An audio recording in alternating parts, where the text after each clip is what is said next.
अस्सलामु अलैकुम रहमतुल्लाह।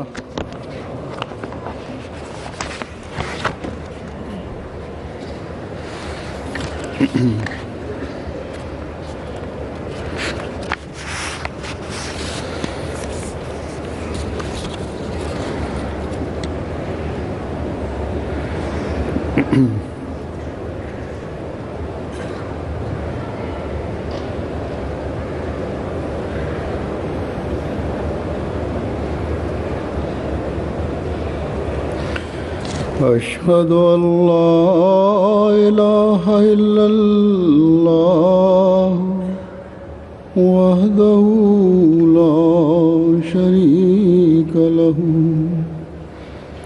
وأشهد أن محمدا عبده ورسوله أما بعد فأعوذ بالله من الشيطان الرجيم بسم الله الرحمن الرحيم الحمد لله رب العالمين الرحمن الرحيم مالك يوم الدين إياك نعبد وإياك نستعين اهدنا الصراط المستقيم صراط الذين أنعمت عليهم غير المغضوب عليهم ولا الضالين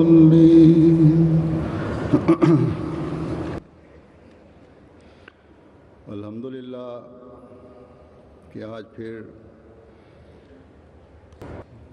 ஜெர்மனியின் இன்னொரு ஆண்டு மாநாட்டை பார்ப்பதற்கும் கேட்பதற்கும் உரிய தௌஃபீக்கை அல்லாஹ் மீண்டும் நமக்கு வழங்கியுள்ளான். அல்ஹம்துலில்லாஹ். ஹஜ்ரத் மஸீஹ் மவ்ஊத் அலைஹிஸ்ஸலாம் அவர்கள் கூறியிருப்பது போன்று நமது பிறப்பின் நோக்கத்தை புரிந்தவாறு இறைவனுடன் ஒரு குறிப்பான தொடர்பை ஏற்படுத்திக் கொள்வதற்காகவே நாம் இந்த மாநாட்டை நடத்துகின்றோம். வருடத்தில் 3 நாட்கள் முழுக்க முழுக்க இறைவனுக்காகவே கழிப்பதற்காக நாம் ஒன்று கூடியுள்ளோம். அறிவார்ந்த ஆன்மீக சூழலில் साल के ये 3 दिन खालिसतन लिल्लाह गुजारने के लिए जमा हो इल्मी இந்த நாட்களை கழித்தவாறு நமது மார்க்க அறிவில் நாம் முன்னேற வேண்டும். உங்களது தர்பியத் பற்றி நீங்கள் ஆய்வு செய்து பார்க்க வேண்டும். இங்கு கூறப்படும் விஷயங்களை கேட்டு உங்களது நிலைமைகள் பற்றியும் பார்க்க வேண்டும்.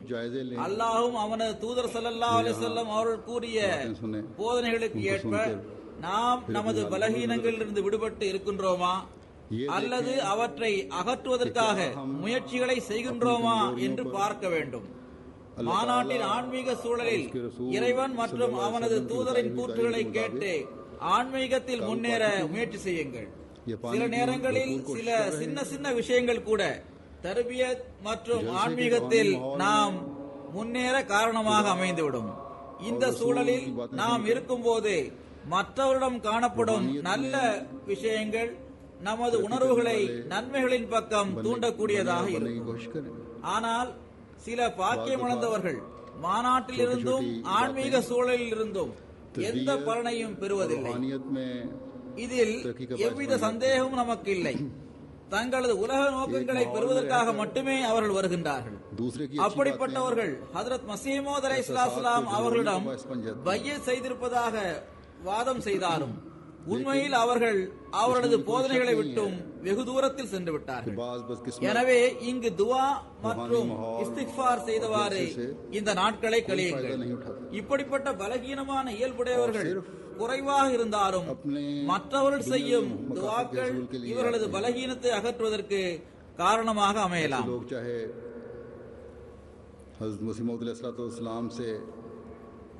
மாநாட்டில் கலந்து கொள்பவர்கள், அவர்கள் பக்கத்தில் அமர்ந்திருப்பவர்கள் ஆகியோரின் நிலை நல்லதாக ஆகிவிடும். எனவே துவாக்களுடன் இந்த நாட்களை கழியுங்கள். दुआओं ஷைத்தான் மனிதனை அவனது நல்ல நோக்கங்களிலிருந்து அகற்றுவதற்காக எப்போது முயற்சி செய்கின்றான். इन लोगों की मैंने मिसाल दी, அல்லாஹ் चाहे वो நம்மை चंद एक ही அவனிடமிருந்து பாதுகாப்பானாக.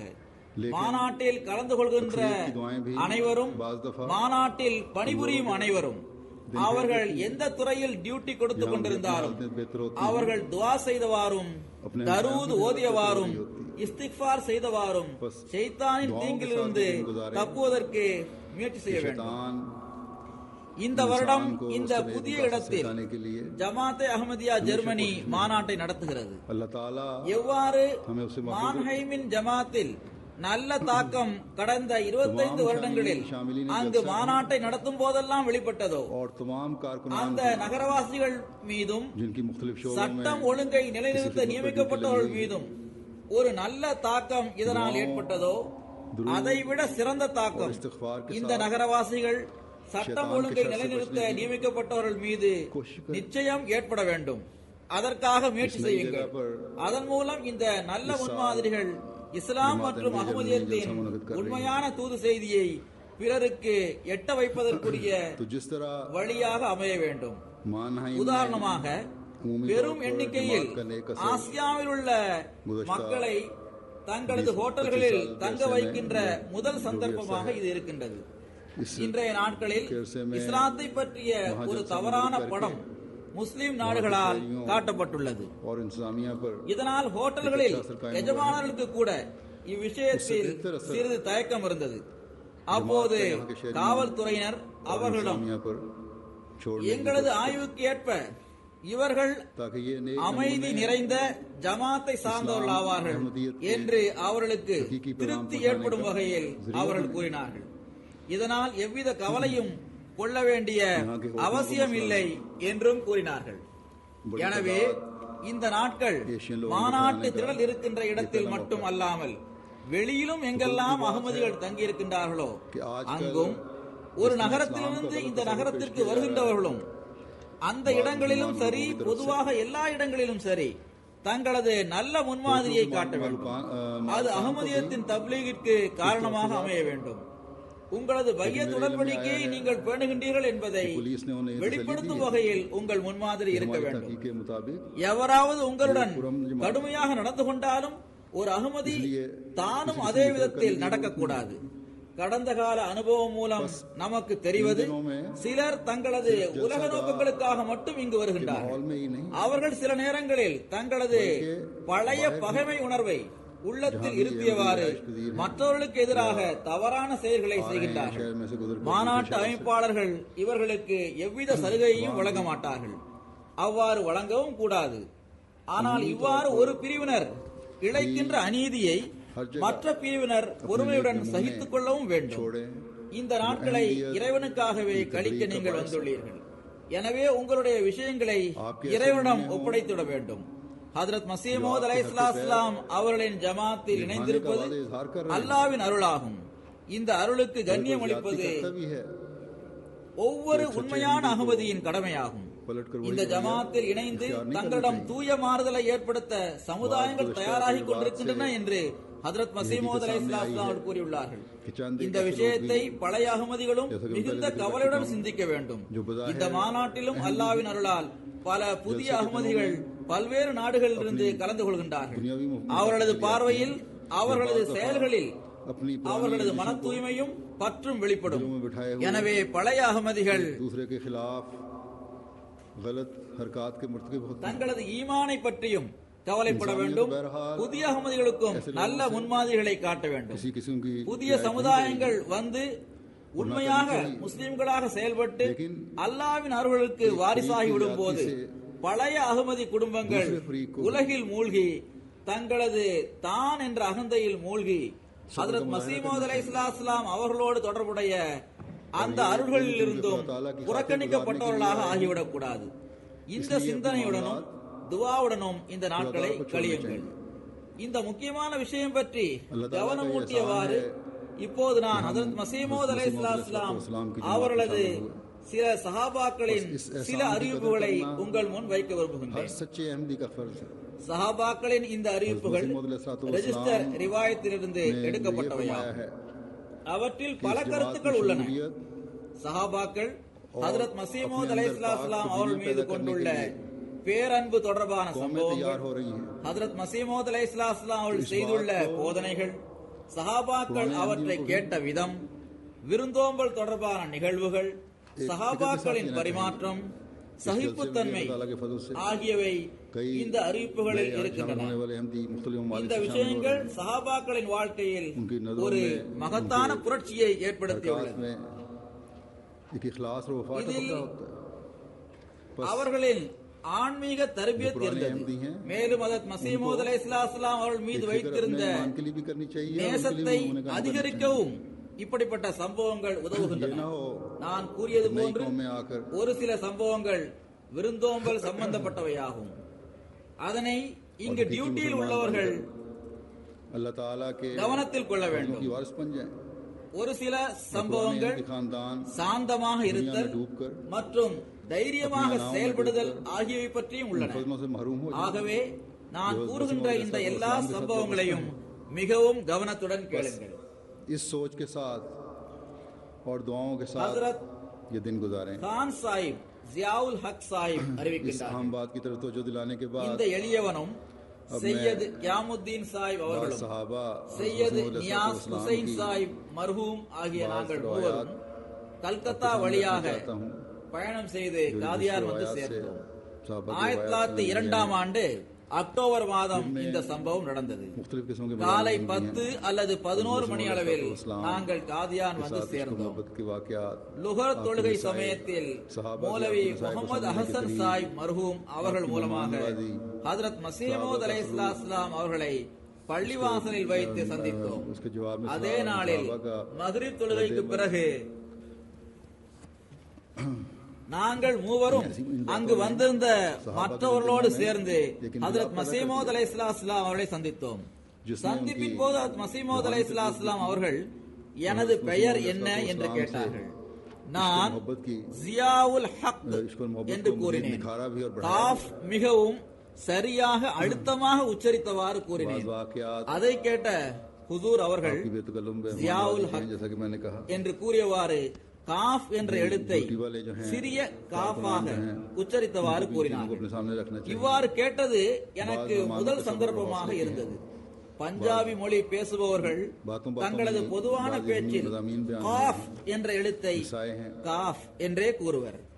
பிறகு ஹுசூர் அவர்கள் மௌலவி முகமது அஹசன் சாஹிபிடம் இந்த மூவருக்கும் ஜமாத்தின் சில நூல்களை படிப்பதற்காக கொடுங்கள் என்று கூறினார். அப்போது நான் ஃபத்ஹ் இஸ்லாம், தௌதீஹ் மராம், இஸாலே அவ்ஹாம் ஆகிய நூல்களை நான் படித்து விட்டேன் என்று கூறினேன். ஹஜ்ரத் மஸீஹ் மவ்ஊத் அலைஹிஸ்ஸலாம் நான் கூறியதை கேட்டு தங்களது மகிழ்ச்சியை வெளிப்படுத்தினார்கள். ஒரிசாவை சார்ந்த எங்கள் மூவருக்கும் சோறு வழங்குவதற்கான ஏற்பாட்டை செய்யும்படி லங்கர்கானாவில் உள்ளவர்களிடம் வலியுறுத்தி கூறினார்கள். நாங்கள் 7 நாட்கள் காதியானில் தங்கியிருந்தோம். ஒவ்வொரு நாளும் மக்ரிப் தொழுகைக்கு பிறகு ஹுசூர் அவர்களின் கால்களை அமுக்குபவர்களுடன் சேர்ந்து நாங்களும் செயல்பட்டோம். ஆனால் சாதியங்கள் அதிகமாக இருந்ததால் காலின் எந்த ஒரு பகுதியும் எங்கள் கைகளில் கிடைப்பது அரிதாக இருந்தது. ஹுசூர் அலைஹிஸ்ஸலாம் அவர்களின் பாதங்கள் வலுவாக இருப்பது தெரிய வந்தது. ஒவ்வொரு நாளும் காலை சிற்றுண்டிக்கு பிறகு ஹஜ்ரத் மஸீஹ் மவ்ஊத் அலைஹிஸ்ஸலாம் அவர்களோடு நாங்கள் உலாவுவதற்காக செல்வோம். ஹுசூர் மிகவும் விரைவாக நடந்தார்கள். எதுவரை என்றால் அவருடன் சேர்ந்து வந்த சிலருக்கு ஓட வேண்டிய வந்தது. ஹுசூர் அவர்களுக்காக குடைபிடிக்கும் பெருமை மௌலவி அபு சயீத் சாஹிப் அவர்களுக்கு கிடைத்தது.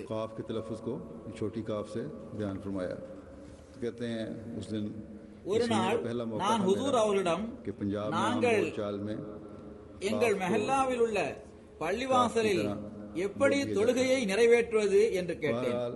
அதற்கு கைர் அஹ்மதிகள் அங்கு நீங்கள் தொழுவதற்கு அனுமதி தருவார்களா என்று ஹுசூர் அலைஹிஸ்ஸலாம் அவர்கள் என்னிடம் கேட்டார். அதற்கு நான் எங்களது மெஹல்லாவில் உள்ள பள்ளிவாசலில் நாங்கள் தொழுவதிலிருந்தும் எங்களை யார் தடுக்க முடியும் என்று கேட்டேன். அதற்கு ஹுசூர் அலைஹிஸ்ஸலாம் அவர்கள் எவ்வித தடையும் இல்லை என்றால் தனியாக தொழுது கொள்ளுங்கள், தடை இருந்தால் தொழ வேண்டாம் என்று கூறினார். எதிர்ப்பு இந்த அளவு இருக்கும் என்று ஆரம்பத்தில் எங்களுக்கு தெரியாது. மெஹல்லாவில் உள்ள பள்ளிவாசலில் தொழுவது ஒருபுறம் இருக்கட்டும், அதற்குள் நுழைவதற்கே எங்களுக்கு தடை விதிக்கப்பட்டது. எல்லா சகோதரர்களோடு உள்ள உறவும் தொடர்பும் முறிந்துவிட்டது. காஃபிர், வழிகேடர், வழிகெடுப்பவர் போன்ற பட்டங்கள் எங்களுக்கு கிடைத்தது. ஆரம்பத்தில் மக்கள் பைய செய்வதற்காக வந்தபோது அவர்களுக்கு இந்த அளவு வலுவான எதிர்ப்பு இருக்கும் என்று தெரியாது. இப்படிப்பட்ட எதிர்ப்பு இன்றும் இருக்கின்றது. அல்லாஹ் உலகின் எல்லா இடங்களிலும் பள்ளிவாசல்களை கட்டுவதற்கான தௌஃபீக்கை நமக்கு வழங்கியுள்ளார். ஜெர்மனியில் இந்த வருடம் 4 பள்ளிவாசல்களை அமைப்பதற்கான தௌஃபீக்கை அல்லாஹ் உங்களுக்கு வழங்கியிருக்கின்றான். அதாவது அவற்றை முறையாக பள்ளிவாசலாக மாற்றுவதற்கான சந்தர்ப்பத்தை அல்லாஹ் உங்களுக்கு வழங்கியிருக்கிறார்.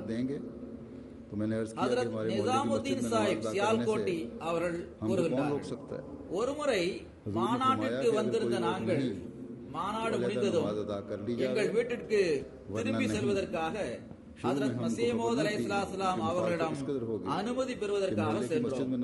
அவரிடம் விடைபெற்று உட்புற கதவு வழியாக வந்து கொண்டிருந்தோம். அப்போது முல்தானை சார்ந்த ஒரு நபரும் எங்களோடு இருந்தார். அவர் திரும்பி செல்வதற்கு அனுமதி பெற்ற பிறகு தனது முல்தானிய மொழியில், ஹஜ்ரத், எனக்கு ஏதாவது வசீஃபா கூறுங்கள் என்றார். ஹுசூர் புன்சிரித்தவாறு, தரூத் ஷரீஃப் அதிகமாக ஓதுங்கள், இதுதான் வசீஃபா என்று கூறினார்கள். இந்த நாட்களிலும் குறிப்பாக இந்த வசீஃபாவை தான் அதிகமாக ஓத வேண்டும். அவர் தொடர்ந்து கூறுகின்றார், வசந்த காலத்தில் தனது நண்பர்களுடன் எங்களையும் அழைத்துக் கொண்டு ஹஜ்ரத் மஸீஹ் மவ்ஊத் அலைஹிஸ்ஸலாம் அவர்கள் ஒரு தோட்டத்திற்கு சென்றார்கள். தனது ஊழியர்களிடம் இந்த 2 கூடைகளையும் நிரப்பி கொண்டு வாருங்கள் என்று ஹுசூர் அலைஹிஸ்ஸலாம் கூறினார்கள். பேரக்காய் நிரம்பிய கூடைகள் அவர்களுக்கு முன்னால் வைக்கப்பட்டன. அதிலிருந்து அவர்களும் எடுத்து சாப்பிட்டார்கள், சஹாபாக்களும் சாப்பிட்டார்கள். இந்த பார்ட்டியில் அதிகமான சஹாபாக்கள் அவர்களோடு இருக்கவில்லை. 15 அல்லது 20 பேர் தான் இருந்தார்கள். ஒருமுறை குளத்தின் கரையில் மணல்கள் நிரப்பி ஒரு பிளாட்ஃபார்ம் போன்று உருவாக்கப்பட்ட இடத்தில் ஆண்டு மாநாடு நடந்தது. அந்த மாநாட்டில் மௌலவி புர்ஹானுத்தீன் சாஹிப் அவர்கள் இரும்பாலான ஒரு குவளையை தனது தோள்களில் தொங்கவிட்டவாறு அதில் தண்ணீர் நிரப்பி மக்களுக்கு குடிப்பதற்காக கொடுத்து வந்தார்கள். இவரது வழிமுறை எவ்வளவு அருமையாக இருந்திருக்கிறது என்று பாருங்கள். அறிவிப்போர் கூறுகின்றார், மௌலவி சாஹிப் மர்ஹூம் அவர்கள் குடிப்பதற்காக தண்ணீர் கொடுத்துக் கொண்டே ஆட ஆரம்பித்தார். அங்கிருந்தவரிடம், நான் யார் என்று கேளுங்கள், நான் ஏன் ஆடுகின்றேன் என்பதையும் கேளுங்கள் என்று கூறினார்கள். நண்பர்களில் ஒருவர், அதை பற்றி நீங்களே கூறுங்கள் என்றார். அப்போது மௌலை சாஹிப் அவர்கள், நான் மசீஹின் கடைநிலை ஊழியனாவேன், நான் மசீஹின் கடைநிலை ஊழியனாக இருக்கின்றேன் என்ற மகிழ்ச்சியில் ஆடுகின்றேன் என்று கூறினார்கள். ஹஜ்ரத் மியான் அமீருத்தீன் சாஹிப் அஹ்மதி குஜராத்தி அவர்கள் அறிவிக்கின்றார், நான் ஒருமுறை கடனாளியாக இருக்கின்றேன் என்று ஹஜ்ரத் சாஹிபிடம் முறையீடு செய்தேன். அதற்கு ஹுசூர் அலைஹிஸ்ஸலாம் அவர்கள், நீங்கள் அதிகமாக தரூத் ஷரீஃப் ஓதுங்கள் என்று கூறினார்.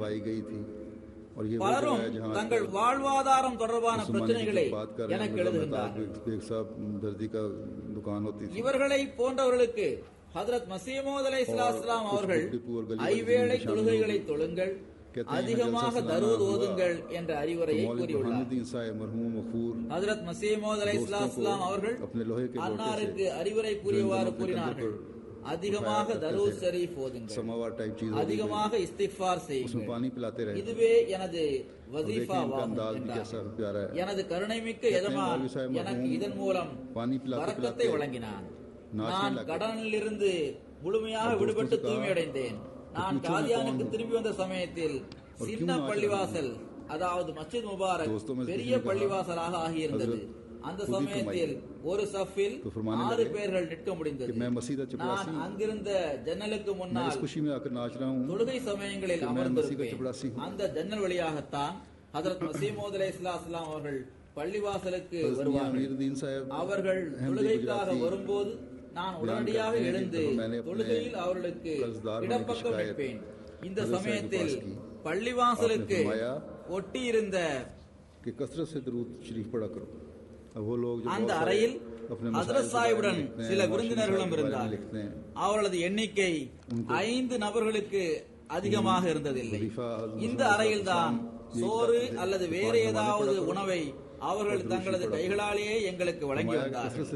என் கண் முன்னால் எல்லா முன்னறிவிப்புகளும் நிறைவேறியதை நான் பார்த்தேன். நான் அதற்கு சாட்சியாக இருக்கின்றேன். தொடர்ந்து கூறுகின்றார்கள், பிளேக் நோய் தொடர்பாக மாநாட்டில் பேசப்பட்ட சமயத்தில் நானும் அதில் கலந்து கொண்டேன். காதியானின் கிழக்கு பக்கத்தில் உள்ள அந்த மாநாட்டில் 300 அல்லது 400 நபர்களே கலந்து கொண்டனர். அல்லாஹ்வே எண்ணிக்கையை நன்கறிவார். இதற்கு பிறகு ஜமாத் வளர்வதை நான் பார்த்தேன். பிறகு மாநாடு டிசம்பர் மாதத்தில் தொடர்ந்து நடைபெற்று வரும் அந்த நாட்களும் வந்தன. பிறகு மிகவும் அதிகமாக மக்கள் வர ஆரம்பித்தார்கள். ஒரு நாள் இரவு உணவு பரிமாறுவதற்காக ஒவ்வொரு ஜில்லாவை சார்ந்த நபர்களும் தனித்தனியாக அமர்த்தப்பட்டு அவர்களுக்கு உணவு பரிமாறப்பட்டது. அப்போது குஜரான்வாலாவை சார்ந்தவர்கள் ஒரு அறையில் சாப்பிட்டுக் கொண்டிருந்தார்கள். வெளிக்கதவு மூடப்பட்டிருந்தது. நான் பசியால் வாடிய நிலையில் அந்த இடத்திற்கு சென்றேன். அப்போது என்னை அந்த அறையில் யாரும் நுழைய விடவில்லை. நான் திரும்பி வந்து பசியோடு தூங்கினேன். இரவில் ஹஜ்ரத் சாஹிபிற்கு யா அய்யுஹன் நபியு அதீமுல் தானிஹ் வல் முத்தர் என்று இல்ஹாம் வந்தது. இவ்வாறே இவர் எழுதியுள்ளார். ஆனால் மற்ற அறிவிப்புகளில் வந்துள்ள அசல் இல்ஹாமிய சொற்கள் யா அய்யுஹன் நபியு அதீமுல் ஜாய வல் முத்தர், அதாவது நபியே, பசித்திருப்பவர்களுக்கும் தேவை உடையவர்களுக்கும் உணவளிப்பாயாக என்பதாகும். காலையில் ஹஜ்ரத் சாஹிப் அவர்கள் உணவு எவ்வாறு வழங்கப்படுகிறது என்று கேட்டார். ஒரு ஜில்லாவை சேர்ந்த மக்கள் வந்து சாப்பிட்டு விட்டு சென்ற பிறகு அடுத்த ஜில்லாவை சார்ந்தவர்களை அழைக்கின்றோம் என்று பதில் கூறப்பட்டது. எனக்கு முன்னால் வைத்து அப்போது ஹஜ்ரத் சாஹிப் அவர்கள் கதவை திறந்து விடுங்கள், யார் வந்தாலும் அவரை சாப்பிட விடுங்கள் என்று கூறினார். தில்லியை சார்ந்த ஹக்கீம் அப்துல் சமத் சாஹிப் அவர்கள் அறிவிக்கின்றார், நான் 1907 காதியான் வந்தேன். அசர் நேரத்திற்கு பிறகு சாப்பிடுவதற்காக நாங்கள் லங்கர்கானாவுக்கு சென்ற சமயத்தில் சிலர் கதவுக்கு முன்னால் நின்று கொண்டிருந்தார்கள். நானும் அங்கு நின்று கொண்டிருந்தேன். பிறகு கதவு திறக்கப்பட்டதும் மக்கள் உள்ளே நுழைய முற்பட்டார்கள். ஒரு பையன் அவர்களை வெளியே தள்ளிவிட்டு கதவை மூடிவிட்டான். அந்த மக்கள் மிகவும் வெட்கப்பட்டு திரும்பி சென்று விட்டார்கள். நான் சிறிது நேரம் கழித்து மீண்டும் சென்ற போது கதவு திறந்திருந்தது. சுபு தொழுகைக்கு பிறகு ஹஜ்ரத் சாஹிப் வந்துள்ளார்கள் என்பது தெரிய வந்தது. மஸ்ஜித் முபாரக்கின் பழைய பகுதியில் நான் நின்று கொண்டிருந்தேன். ஹஜ்ரத் சாஹிப் மேல் மாடியில் இருந்து இறங்கி வந்தார்கள். அங்கு மிகப்பெரிய கூட்டம் கூடியிருந்தது. ஹஜ்ரத் சாஹிப் அவர்கள் நேற்று நடந்ததென்ன என்றோ வேறு ஏதாவது சண்டை நேற்று நடந்ததா என்றோ கேட்டார்கள். அப்போது முதலாவது கலிஃபத்துல் மஸீஹ் அவர்கள் சில கண்ணியமிக்க பெரியவர்கள் உள்ளே செல்ல விரும்பினார்கள். பணியில் உள்ளவர்கள் தவறளித்துள்ளனர். ஒரு பையன் இவர்களை வெளியே தள்ளிவிட்டு லங்கர்கானாவின் கதவை அடைத்து விட்டான். இந்த கண்ணியமிக்க மக்கள் வெறுப்படைந்து தத்தமது இடத்திற்கு சென்று விட்டனர். பிறகு அவர்களுக்கு உணவு அனுப்பப்பட்டது. சிலர் சாப்பிட்டார்கள், சிலர் சாப்பிடவில்லை என்று எனக்கு தெரிய வந்தது என்று கூறினார். இதை கேட்ட ஹஜ்ரத் சாஹிப் அவர்கள், எந்த மக்களின் தவறின் காரணமாக இந்த செயல்கள் நடந்ததோ அவர்கள் வெட்கப்பட வேண்டும். எந்த மக்களின் அழுகுரலும் முறையீடும் வானத்தில் கேட்கப்பட்டதோ அந்த மக்கள் நட்பேறு பெற்றவர்களாவர் என்று கூறினார்கள். பிறகு கூறினார்கள், இன்றிரவு அல்லாஹ் தஆலா நம்மிடம் இந்த சொற்களில் உரையாடினார். இதுபோன்று இதற்கு முன்னர் அவர் பேசவில்லை. அல்லாஹ் தஆலா கூறினார், யா அய்யுஹன் நபியு அதீமுல் ஜாய வல் முத்தர், நபியே, நீ பசித்தவருக்கும் நிம்மதி இழந்தவருக்கும் உணவளிப்பாயாக. ஹஜ்ரத் சாஹிப் அவர்கள் இந்த சொற்களை இறைவன் அவற்றை நிறைவேற்றுவதற்காகவே கூறியுள்ளான் என்றும் கூறினார். அறிவிப்பாளர் கூறுகின்றார், அப்போது ஹஜ்ரத் சாஹிபின் இந்த இல்ஹாம் பற்றி எனக்கு முழுமையாக புரியவில்லை. இப்போது அது எனக்கு புரிகின்றது. மக்கள் ஹஜ்ரத் சாஹிபின் உயர் தகுதியை குறைப்பதற்கு முயற்சி செய்வார்கள். ஆனால் அல்லாஹ்வின் பார்வையில் அவர்கள் முழுமை பெற்ற நபியாவார்கள். இது ஆண்டு மாநாட்டின் போது நடந்த சம்பவமாகும். சையீதா மரியம் பேகம் சாஹிபா அவர்கள் இன்று இருந்து வரும் அந்த இடத்தில் அப்போது லங்கர்கானா இருந்தது. ஒருமுறை ஹஜ்ரத் மஸீஹ் மவ்ஊத் அலைஹிஸ்ஸலாம் அவர்கள் நபியாக இருக்கின்றார்கள் என்பதை பற்றி நான் ஒரு குத்பா முழுவதும் விளக்கி கூறியிருந்தேன். कि जिन लोगों की गलती से ये हरकत हुई है उनको शर्म करनी चाहिए और वो लोग சிலர் இவ்விஷயத்தை தவறாக புரிந்து கொண்டிருக்கின்றார்கள். சிலர் இவ்விஷயத்தில் மற்றவர்களுக்கு முன்னால் தங்கள் கோழைத்தனத்தை வெளிப்படுத்தி காட்டியுள்ளார்கள் அல்லது அவர்களின் கூத்துகளுக்கு ஆமாம் போடுபவர்களாக இருந்திருக்கின்றார்கள். விவாதத்தின் போதும் இவ்வாறு நடந்துள்ளது. அப்படிப்பட்டவர்கள் எப்போதும் நன்றாக நினைவில் வைக்க வேண்டும், அல்லாஹ் அவர்களை நபி என்றே அழைத்துள்ளான். அல்லாஹ்வின் அருளால் அவர்கள் நபி ஆவார்கள். ஆனால் ஷரியத் கொண்டு வராத நபி ஆவார்கள். ஹஜ்ரத் நபிகள் நாயகம் ஸல்லல்லாஹு அலைஹி வஸல்லம் அவர்களை பின்பற்றி வந்த நபி ஆவார்கள். மேலும் ஹஜ்ரத் நபிகள் நாயகம் ஸல்லல்லாஹு அலைஹி வஸல்லம் அவர்கள் மீது அன்னார் முழுமையான பேரன்பு கொண்டிருந்தார்கள். தொடர்ந்து அறிவிப்பவர் எழுதுகின்றார், எவர்கள் வெளியில் தள்ளப்பட்டார்களோ அவர்கள் திரும்ப சென்று விட்டார்கள். மேலும் அவர்கள் கண்ணீர் வடித்தார்கள். தங்களை அறியாமலேயே அவர்களது நாவில் இருந்தும், எஜமானனே, நாங்கள் இங்கு சாப்பிடுவதற்கு வரவில்லையே, மாறாக உனது கட்டளையை ஏற்று உனது மசீஹின் வீட்டிற்கே நாங்கள் வந்தோம் என்ற சொற்கள் வெளிவந்தன. எனவே பணியில் உள்ளவர்கள் எப்போதும் நல்லொழுக்கத்தை வெளிப்படுத்தி காட்ட வேண்டும். சௌத்ரி அப்துல் அசீஸ் சாஹிப் அஹ்மதி பென்ஷனர் அவர்கள் எழுதுகின்றார்கள், ஹஜ்ரத் சாஹிபின் இறுதி நாட்களான 1907 ஆண்டு டிசம்பர் மாதம் நடைபெற்ற மாநாட்டில் நான் கலந்து கொண்டேன். 9 மணி அளவில் ஹஜ்ரத் சாஹிப் அவர்கள் மாடியிலிருந்து கீழே இறங்கி வந்தார். ஹுசூர் அவர்கள் மௌலவி நூருதீன் சாஹிப் அவர்களை குறிப்பாக அழைத்து அவரிடம் இன்று காலம் தாழ்த்தி வந்த விருந்தினர்களுக்கு உணவு கிடைக்கவில்லை, அவர்கள் பசியுடன் இருக்கின்றார்கள், ஏனென்றால் அவர்களது முறையீடு இறைவனின் அர்ஷை சென்றடைந்து விட்டது என்று கூறினார்கள். அதை கேட்ட மௌலவி சாஹிப் அவர்கள், ஹுசூர், நீங்கள் கூறுவது சரிதான், உண்மையிலேயே இவ்விஷயத்தில் கவனக்குறைவு ஏற்பட்டு விட்டது என்று கூறினார்கள். அதற்கு மஸீஹ் மவ்ஊத் அலைஹிஸ்ஸலாம் அவர்கள் 4 அல்லது 5 பேர் கொண்ட ஒரு கமிட்டியை ஏற்படுத்த வேண்டும். அவர்கள் இரவு முழுவதும் வருகின்ற விருந்தினரை கண்காணிப்பதுடன் அவர்களது உணவிற்கான ஏற்பாட்டையும் செய்ய வேண்டும். இதனால் இனி சகோதரர்களுக்கு எவ்வித சிரமமும் ஏற்படக்கூடாது என்று கூறினார்கள்.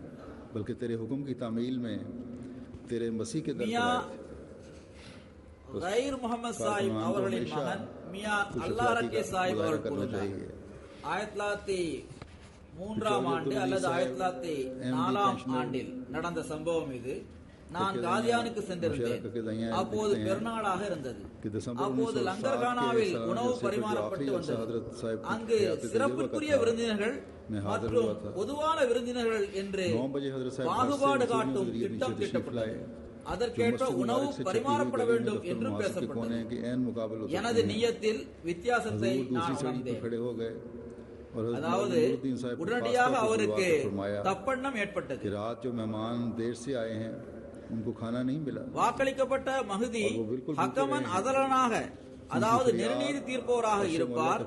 ஆனால் இப்போது இந்த லங்கர்கானாவில் இத்தகைய பாகுபாடு எப்படி உருவானது? அங்கு சமநிலை இல்லையே என்று நான் சிந்தித்தேன். காலையில் நான் மஸ்ஜித் முபாரக்கிற்கு சென்றேன். வாங்கு சொல்வதற்கு முன்னர் ஹஜ்ரத் மஸீஹ் மவ்ஊத் அலைஹிஸ்ஸலாம் அவர்கள் அங்கு வந்தார். வந்தவுடன் மௌலவி நூருதீன் சாஹிப் எங்கே என்று கேட்டார். நான் எங்கு இருக்கின்றேன் ஹுசூர் என்று மௌலவி சாஹிப் கூறினார். ஹஜ்ரத் மஸீஹ் மவ்ஊத் அலைஹிஸ்ஸலாம் அவர்கள், இரவில் அல்லாஹ் என்னிடம் விரல் நுனியளவு கூட உமது லங்கர்கானா ஏற்றுக்கொள்ளப்படவில்லை, ஏனென்றால் அதில் பாகுபாடு காட்டப்பட்டுள்ளது.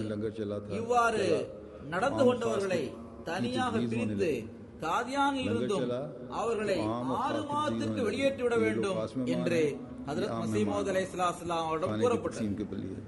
பாருங்கள், எவர்கள் விருந்தினர்களுக்கிடையே பாகுபாடு காட்டினார்களோ அவர்களை அந்த பணியிலிருந்து அகற்றியதுடன் மட்டுமல்லாமல் காதியானிலிருந்து 6 மாதங்களுக்கு அவர்களை வெளியேற்றிவிட்டார்கள். இந்த அளவு அன்னார் கடுமையாக நடந்து கொண்டார். தொடர்ந்து ஹஜ்ரத் மஸீஹ் மவ்ஊத் அலைஹிஸ்ஸலாம் கூறினார்கள், அவர்களின் இடத்தில் நல்லியல்பு கொண்ட மக்களை நியமிக்க வேண்டும், அவர்கள் நல்லவர்களாக இருக்க வேண்டும். मौलवी नूरुद्दीन साहब कहाँ हैं? காலை உணவு எனது வீட்டிற்கு கீழே பரிமாறப்பட வேண்டும். நானும் மியா மஹமூத் அவர்களும் மேலே இருந்து அதை கண்காணிப்போம் என்று கூறினார். அறிவிப்பாளர் கூறுகின்றார், எனக்கு ஏற்பட்ட தப்பெண்ணத்திலிருந்து நான் விடுபட்டேன். ஃபஜர் தொழுகையின் போது அல்லாஹ்விடம் தௌபா செய்தேன், இஸ்திக்ஃபார் செய்தேன். அல்லாஹ்வே, நான் தப்பெண்ணம் கொண்டேன், நீ என்னை மன்னிப்பாயாக என்று துஆ செய்தேன். அதாவது ஒரு நபர் தவறிழைத்ததை வைத்து முழு அமைப்பையும் ஒருபோதும் தவறானது என்று நாம் கருதக்கூடாது. மௌலவி புர்ஹானுதீன் சாஹிப் ஜெஹலமி அவர்களை பற்றி அவர்களின் மாணவர் மௌலவி மெஹருதீன் சாஹிப் அவர்கள் இவ்வாறு அறிவிக்கிறார்கள். மிர்சா சாஹிப் அவர்கள் பராஹினே அஹமதியா என்ற நூலை எழுதிய போது அதை மௌலவி புர்ஹானுதீன் சாஹிப் அவர்கள் படித்துவிட்டு இவ்வாறு கூறினார், நான் அந்த நூலை படித்த பிறகு இதை எழுதிய நபர் எதிர்காலத்தில் உயர் தகுதி பெற்றவராக ஆகிவிடுவார் என்று கருதினேன். எனவே அவரை பார்க்க வேண்டும் என நான் எண்ணினேன். அவரை பார்ப்பதற்காக நான் காதியான் வந்ததும் அவர்கள் ஹோஷியார்பூருக்கு சென்று விட்டார்கள் என்பது எனக்கு தெரிந்தது. மீண்டும் மீண்டும் இங்கு வருவது சிரமமான காரியம். எனவே ஹோஷியார்பூர் சென்று அவரை பார்க்க வேண்டும் என்று எனக்குள்ளே கூறிக்கொண்டு அவர்கள் இருக்கும் இடத்தின் முகவரியை கேட்டேன். அப்போது ஒருவர் அவர் மாட்டு வண்டியில் திரும்பி வந்து கொண்டிருப்பார். அந்த வண்டியில் உள்ள காளை மாடு வெள்ளை நிறத்தை உடையது. வழியில் நீங்கள் அவர்களது முகவரியை கேட்டு தெரிந்து கொள்ளுங்கள் என்று கூறினார். நான் ஹோஷியார்பூர் சென்று சேர்ந்ததும் அங்கு ஹுசூர் அவர்களின் ஊழியராக அப்போது மௌலவி இஸ்மாயில் பேக் சாஹிப் அவர்கள் இருந்தார். ஹுசூர் அவர்களுக்கு ஆங்கிலத்தில் வந்துள்ள இல்ஹாம்களை மொழிபெயர்ப்பதற்காக அவர் ஹோஷியார்பூர் சென்று கொண்டிருந்த போது வழியில் நான் அவரை சந்தித்தேன். மிர்சா சாஹிப் எங்கே என்று அவரிடம் நான் கேட்டேன். அதற்கு அவர் நகரத்தில் தேடி பாருங்கள் என்று கூறினார். தனது முகவரியை கூற வேண்டாம் என ஹஜ்ரத் சாஹிப் தடை செய்திருந்தார்களா அல்லது வேறு ஏதாவது விஷயமா என்று எனக்கு தெரியவில்லை. இறுதியில் நான் விசாரித்து அவரது வீட்டை சென்றடைந்ததும் வீட்டு கதவை தட்டினேன். ஒரு ஊழியர் வந்து யார் என்று கேட்டார். ஜெஹலத்திலிருந்து புர்ஹானுதீன் ஆகிய நான் மிர்சா சாஹிப்பை சந்திக்க வந்துள்ளேன் என்று நான் கூறினேன். அதற்கு அந்த ஊழியர், இங்கே இருங்கள், நான் அவர்களிடம் அனுமதி பெற்று வருகின்றேன் என்று என்னிடம் கூறினார். அவர் அனுமதி பெற சென்ற சமயத்தில் எனக்கு பார்சி மொழியில் எங்கு நீ வர வேண்டுமோ அங்கு வந்து விட்டாய், இனி இங்கிருந்து செல்லக்கூடாது என்று இல்ஹாம் வந்தது. அந்த ஊழியரிடம் ஹஜ்ரத் மஸீஹ் மவ்ஊத் அலைஹிஸ்ஸலாம் அவர்கள், இப்போது அவரை சந்திக்க எனக்கு ஓய்வு நேரம் இல்லை, எனவே வேறொரு சமயத்தில் இங்கு வாருங்கள் என்று கூறி அனுப்பி வைத்தார்கள். ஊழியர் இதனை என்னிடம் தெரிவித்த போது நான் அவரிடம், எனது வீடு மிகவும் தொலைவில் இருக்கின்றது, நான் இங்கேயே உட்கார்கின்றேன். ஹஜ்ரத் மிர்சா சாஹிப் அவர்களுக்கு எப்போது நேரம் கிடைக்குமோ அப்போது அவர்களை சந்திப்பேன் என்று கூறினேன். ஊழியர் இதை கூறுவதற்காக ஹஜ்ரத் சாஹிபிடம் வந்தபோது ஹஜ்ரத் சாஹிபிற்கு அரபியில் இல்ஹாம் வந்தது. அதன் பொருள், விருந்தாளி வந்துள்ளார், அவருக்கு விருந்தோம்பல் செய்ய வேண்டும் என்பதாகும். ஹஜ்ரத் சாஹிப் தனது ஊழியரிடம் உடனடியாக சென்று கதவை திறக்கும்படி கட்டளையிட்டார்கள். நான் ஹுசூரை சந்தித்த போது ஹுசூர் மலர்ந்த முகத்துடன் என்னை சந்தித்தார்கள். மேலும் எனக்கு இப்படி இல்ஹாம் வந்தது என்று கூறினார்கள். நான் எனக்கும் பார்சி மொழியில் இப்படி இல்ஹாம் வந்தது என்று கூறினேன். இவ்வாறு ஹஜ்ரத் மஸீஹ் மவ்ஊத் அலைஹிஸ்ஸலாம் அவரிடம் பைஅத் செய்த பிறகு அன்னாருக்கு மிக உயர்ந்த தகுதியை அல்லாஹ் வழங்கினார். சதருதீன் சாஹிப் அவர்களின் மகன் மிஸ்திரி அல்லாஹ் தித்தா சாஹிப் அவர்கள் குர்தாஸ்பூரை சார்ந்தவர். அவர் கூறுகின்றார், ஹஜ்ரத் சாஹிப் அவர்கள், நமது நண்பர்கள் உங்களிடம் வந்தால் அவர்களுக்கு நல்ல முறையில் விருந்தோம்பல் செய்யுங்கள் என்று கூறுவார்கள்.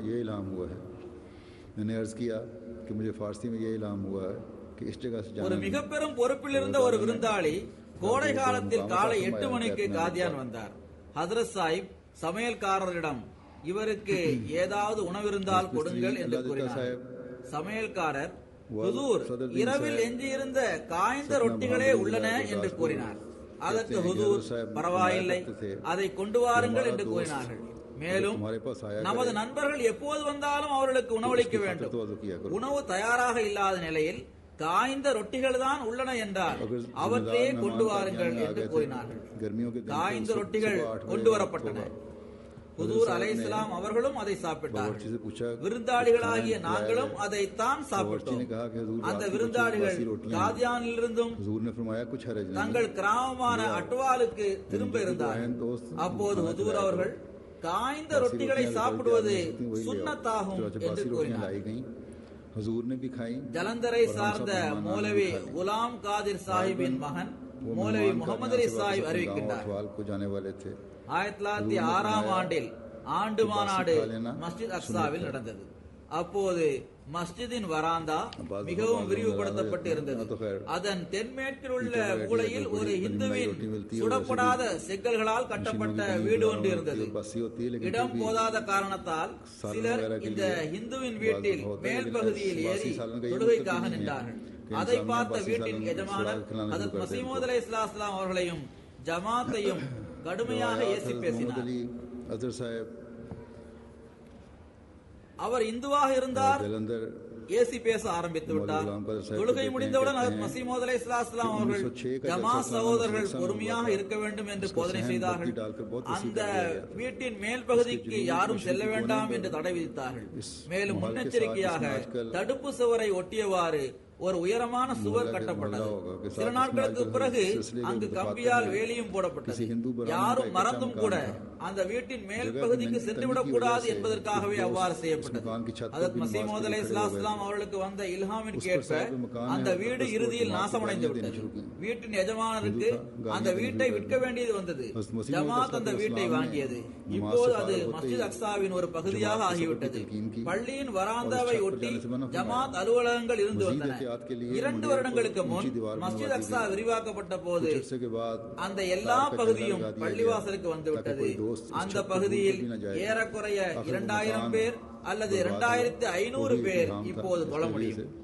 சௌத்ரி ஹமீத் பக்ஷ் சாஹிப் அவர்களின் மகன் ஹஜ்ரத் சிராக் முகமது சாஹிப் ரலியல்லாஹு அன்ஹு அவர்கள் அறிவிக்கின்றார்கள். ஒருமுறை ஹஜ்ரத் மஸீஹே மவ்ஊத் அலைஹிஸ்ஸலாம் அவர்கள் 2 साल पहले மஸ்ஜித் அக்ஸாவில் ஒரு நீண்ட சொற்பொழிவை நிகழ்த்தினார். லுகர் தொழுகைக்கு பிறகுள்ள நேரமாகும் அது.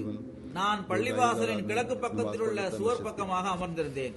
என்னுடன் எனது கிராமத்தை சார்ந்த முதன்மையான ஒரு எதிரியும் இருந்தார். அவருக்கு கீழ் கிராமத்தில் ஒரு நபர் இருந்தார். அவரும் கடுமையான எதிரியாவார்.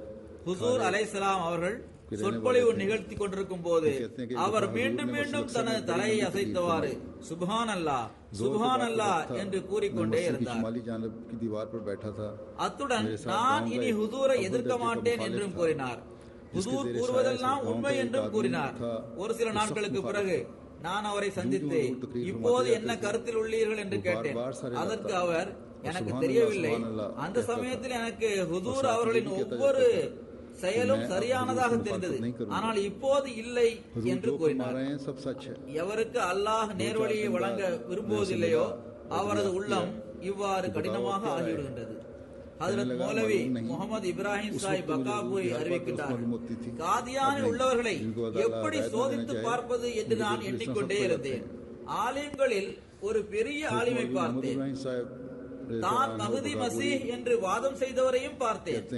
ஆலிம்கள் நல்லொழுக்கத்தில் மிக உயர்வான தகுதியை பெற்றிருந்தார்கள். ஹஜ்ரத் மஸீமூத் அலைஹிஸ்ஸலாம் அவர்களோ நல்லொழுக்கத்தின் கடலாக இருந்தார்கள். பிறகு நான் இங்குள்ள பொதுமக்களின் நிலை எவ்வாறு இருக்கிறது என்று சோதித்து பார்க்க விரும்பினேன். அதை சோதித்து பார்ப்பதற்காக நான் லங்கர்கானா சென்றேன். லங்கர்கானாவில் ஒரு சிறிய அண்டாவில் பருப்பும் இன்னொரு சிறிய அண்டாவில் இறைச்சி குழம்பும் இருந்தது. மியான் நஜ்முதீன் சாஹிப் பைரவி இதற்கு பொறுப்பாளராக இருந்து வந்தார். நான் மியான் நஜ்முதீன் சாஹிபிடம் உணவு கேட்டேன். அவர்கள் எனக்கு ரொட்டியும் பருப்பும் தந்தார்கள். அப்போது நான் எனக்கு பருப்பு வேண்டாம், இறைச்சி வேண்டும், அதை தாருங்கள் என்றேன். மியான் நஜ்முதீன் சாஹிப் அவர்கள் பருப்பை அண்டாவில் கொட்டிவிட்டு எனக்கு இறைச்சியை வழங்கினார். பிறகு நான் இல்லை இல்லை பருப்பே இருக்கட்டும் என்று கூறினேன். அவர் உடனடியாக இறைச்சி குழம்பை அண்டாவில் கொட்டிவிட்டு பருப்பு எனக்கு தந்தார். இவ்வாறு இறைச்சி பருப்பு என மாற்றி மாற்றி கேட்டதற்கான காரணம், நான் பணியில் இருப்பவர்களின் நல்லொழுக்கத்தை சோதித்து பார்க்க விரும்பினேன். நான் அங்கு அமர்ந்து சாப்பிட்டேன். அங்கிருந்த பல்வேறு நிலையில் இருந்த மக்களிடம் பேசினேன். லங்கரில் இருந்த பணியாளர்களின் ஒவ்வொரு விஷயமும் அல்லாஹ்வின் பக்கம் எனக்கு கவனமூட்டக்கூடியவையாக இருந்தன. இதன் மூலம் எனது உள்ளத்தில் ஆழமான தாக்கம் ஏற்பட்டது. இப்படிப்பட்ட நன்மையை தான் ஹஜ்ரத் மஸீஹ் மவ்ஊத் அலைஹிஸ்ஸலாம் அவர்கள் தங்களோடு இருந்த சஹாபாக்களிடம் உருவாக்கினார்கள். அறிவிப்பாளர் தொடர்ந்து கூறுகின்றார், மறுநாள் காலை ஏறக்குறைய எல்லா அறைகளிலிருந்தும் திருக்குரான் ஓதுகின்ற சப்தம் வந்தது. ஃபஜர் தொழுகையின் போது நான் சிறுவர்கள் தொழுவதை பார்த்தேன். இந்த காட்சி என் உள்ளத்தை ஈர்த்தது. எனது பார்வையில் அந்த காட்சி ஒன்றிவிட்டது. இது போன்ற காட்சியை குறிப்பாக மாநாட்டின் போதும் நமக்கு தென்படக்கூடியதாக அது இருக்க வேண்டும். பணியில் இருப்பவர்களும் குறிப்பாக இந்த விஷயத்தை கவனத்தில் கொள்ள வேண்டும். அதாவது அவர்களின் ஒவ்வொரு சொல்லும் ஒவ்வொரு செயலும் உண்மையில் அவர்கள் ஹஜ்ரத் மஸீஹ் மவ்ஊத் அலைஹிஸ்ஸலாம் அவர்களிடம் பைஅத் செய்துள்ளார்கள் என்பதை பிரதிபலிக்கக்கூடியதாக இருக்க வேண்டும். ஹஜ்ரத் முன்ஷி மவ்ஊத் ஆலம் சாஹிப் அவர்கள் அறிவிக்கின்றார்கள், நான் ஒருமுறை லாகூரில் இருந்து காதியானுக்கு சென்றேன். நான் ஹஜ்ரத் சாஹிப் அவர்களுக்கு ஒவ்வொரு நாளும் கடிதம் எழுதி கொண்டே இருந்தேன். அவ்வாறு நான் கடிதம் எழுதியதால் ஹஜ்ரத் சாஹிபும் என் மீது பேரன்பு வைத்திருந்தார். நான் லாகூரில் இருந்து வந்த போதெல்லாம் நான் அவர்களை சந்திக்கும் நட்பேற்றை அன்னார் எனக்கு வழங்கி வந்தார். சில நேரங்களில் என்னை உள்ளே அழைத்து செல்வார்கள். சில நேரங்களில் என்னை சந்திப்பதற்காக தாமே வெளியில் வருவார்கள். ஒருமுறை நான் காதியான் சென்ற சமயத்தில் ஹுசூர் அவர்கள் என்னை சந்திப்பதற்காக மஸ்ஜித் முபாரக்கிற்கு வந்தார்கள். மேலும் என்னிடம், நீங்கள் இங்கு இருங்கள், நான் உங்களுக்காக கொஞ்சம் உணவு கொண்டு வருகின்றேன் என்று கூறினார்கள். நான் ஜன்னலுக்கு எதிரில் அமர்ந்தேன். ஹுசூர் உள்ளே சென்றார்கள். 15 அல்லது 20 நிமிடத்திற்கு பிறகு தனது கையில் உணவு தட்டை ஏந்தியவாறு என்னிடம் வந்து, இதை இப்போதுதான் வீட்டிலிருந்து சமைத்து கொண்டு வந்துள்ளேன் என்று கூறினார்கள். ஒருபுறம் ஹுசூருக்கு சிரமம் கொடுத்து விட்டோம் என்று நான் மிகவும் வெட்கப்பட்டேன். மறுபுறம் ஹுசூரின் அருளுக்குரிய கைகள் மூலமாக இந்த தூய உணவு எனக்கு கிடைத்துள்ளது என்பதை நினைத்து உள்ளத்தில் மகிழ்ச்சியும் எனக்கு ஏற்பட்டது. பிறகு நான் உணவருந்திய பிறகு அதிக அளவு இறைவனுக்கு நன்றி செலுத்தினேன். இரவு இங்கே தூங்குங்கள் என ஹுசூர் அவர்கள் என்னிடம் கூறினார். நான் மஸ்ஜித் முபாரக்கை ஒட்டியிருந்த ஒரு அறையில் தனியாக தூங்கினேன். ஆனால் எனக்கு இரவு முழுவதும் தூக்கம் வரவில்லை.